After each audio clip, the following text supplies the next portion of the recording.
La souris de ville et la souris des champs. Il était une fois une souris des champs nommée Marcel.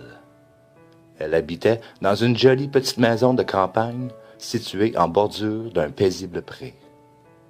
Elle vivait dans le calme et la simplicité et prenait plaisir à la routine. Chaque jour, elle effectuait ses tâches quotidiennes et rendait visite à ses voisins. Eva, la cousine de Marcel, habitait dans une grande ville des environs. Elle adorait les joies de la vie urbaine et croyait qu'il n'y avait pas d'endroit plus excitant au monde. Un jour, Marcel écrivit une lettre à Eva pour lui proposer de venir lui rendre visite à la campagne. Cela faisait longtemps que les deux souris ne s'étaient pas vues, et il crut qu'il était temps pour elle de reprendre contact. Eva fut enchantée de recevoir la lettre de Marcel. Leur famille se rendait souvent visite quand il était plus jeune, mais les cousins s'étaient perdus de vue depuis longtemps. Elle se hâta de répondre à Marcel pour lui confirmer sa venue. Puis, elle prépara son sac, enfila l'une de ses plus belles tenues et se mit en route pour la campagne. Pendant ce temps, Marcel prépara sa maison pour l'arrivée de son invité.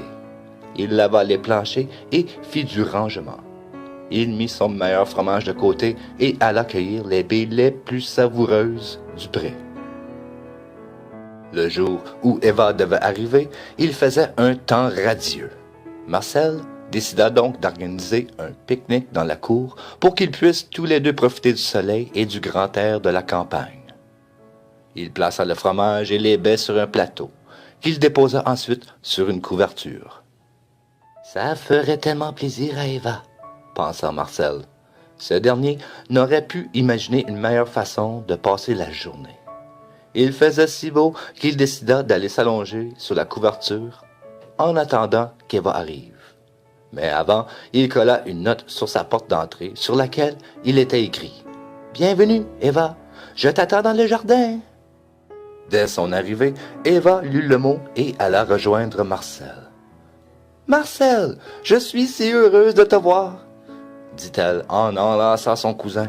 « Moi aussi », répondit-il en souriant. « Ce voyage doit t'avoir creusé l'appétit. Je t'en prie, assis-toi et serre-toi. » Le ventre d'Eva se mit à gargouiller. Elle avait effectivement très faim. Elle regarda la couverture ainsi que le plateau de nourriture et remarqua qu'il n'y avait ni table ni chaise. Le plateau ne contenait que du fromage et quelques baies. Était-ce tout ce que Marcel avait à lui offrir? Eva craignait de s'asseoir et de salir sa jolie robe. Mais elle ne voulait pas vexer son cousin. Eva s'installa avec précaution, de façon à ne pas abîmer sa robe. Puis elle mangea le fromage et les baies avec son cousin. « Tu sais, Marcel, on trouve de très bonnes choses en ville. Des aliments que tu n'as probablement jamais vus de ta vie, comme des gâteaux, des friandises et des fruits exotiques de partout dans le monde, » dit Eva. Marcel écarquilla les yeux. « Tout ça semble délicieux, Eva, » avoua-t-il. « Pourquoi ne viendrais-tu pas avec moi? » lui proposa Eva. « Tu verrais ce qu'est la vraie vie. » Marcel adorait sa maison de campagne, mais la ville l'intriguait. Il n'y avait encore jamais mis les pieds. « Une petite visite ne me ferait pas de mal, » pensa-t-il. « Et en plus, j'ai toujours voulu savoir à quoi ressemblait la vie urbaine. »« D'accord, Eva, » dit Marcel. « Allons-y. » Eva fut ravie d'entendre la nouvelle. Elle était plus excitée que jamais. Marcel allait adorer son escapade en ville. Elle en était certaine. Ils terminèrent leur repas et se mirent en route.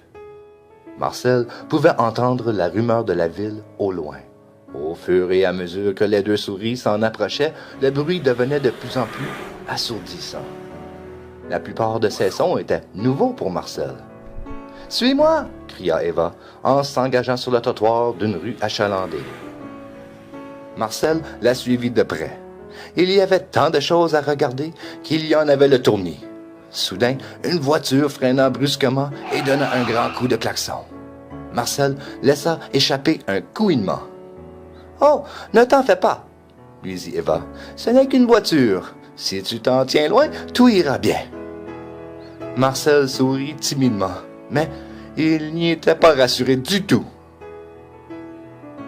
Ils se promenèrent dans les rues et les ruelles, puis Eva se glissa soudainement par l'ouverture étroite d'un édifice énorme. C'était la plus grande maison que Marcel n'avait jamais vue. « Viens par ici, c'est l'heure de manger !» annonça Eva. Marcel suivit sa cousine jusqu'à la cuisine. Tout était démesuré.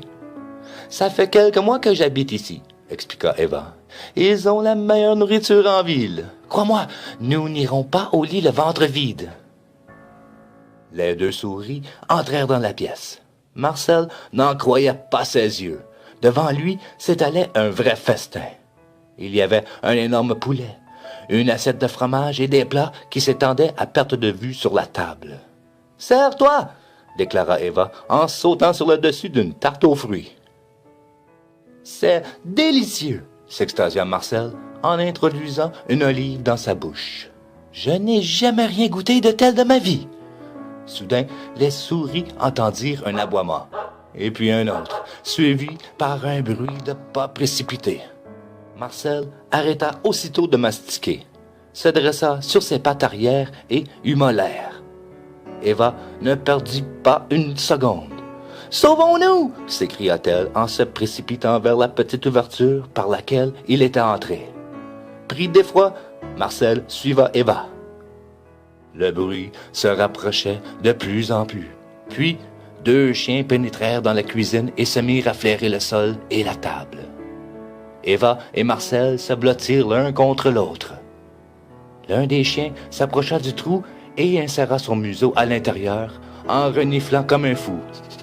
« Suis-moi » chuchota Eva à Marcel. Dès qu'ils furent enfin en sécurité, Eva éclata de rire. « Il s'en est fallu de peu » s'éclaffa-t-elle. « Eva, la vie en ville est vraiment excitante, » dit Marcel. « Mais je crois que je vais rentrer à la maison. Je doute que cet endroit soit fait pour une petite souris des champs comme moi. »« Je comprends, » répondit Eva. « Rien ne m'empêche de te rendre visite à la campagne de temps à autre, n'est-ce pas? »« Tu seras toujours la bienvenue, Eva, » dit Marcel. « Tu peux venir chez moi quand tu veux. » Sur ça, Eva conduisit son cousin en périphérie de la ville, puis il poursuivit sa route seul. Le lendemain matin, Marcel se réveilla dans son environnement calme et paisible. Rien n'égalait la vie à la campagne.